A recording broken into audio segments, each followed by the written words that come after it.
Hi, my name is Marlin Jenkins. I'm the founder and CEO of Neture. I'm a broadband company focused on underserved communities. And right now we're in 760 Melrose Avenue in the Bronx, where we just finished our first building.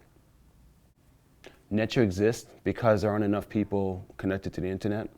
I mean, that's really the bulk of the answer. We created ourselves because we realized that maybe 15 years ago, between my careers in telecom and also the nonprofit world that I've spent the last 12 years in, there are more than enough people, over almost 1 million households in New York City, 30 million throughout the United States, hundreds of millions probably throughout the world, who for whatever reason are not able to connect to the internet at home. And obviously in the last year, one of the worst years we've ever had as a country, COVID has exacerbated that issue.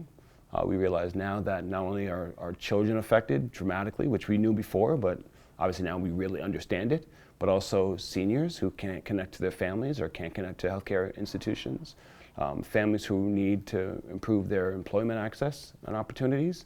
They're all affected. I think in the Bronx alone, we've lost hundreds of thousands of jobs, and many of the families in the Bronx are disproportionately affected by COVID and the loss of opportunity. So without companies like Neture, and unfortunately there aren't many, to provide access to internet access at a low price or even free, which is one of the benefits of the project we're doing in this building, those families would not be able to improve and to provide themselves with more opportunities to connect to the resources and to the economic opportunities that are available. So that's why Neture exists.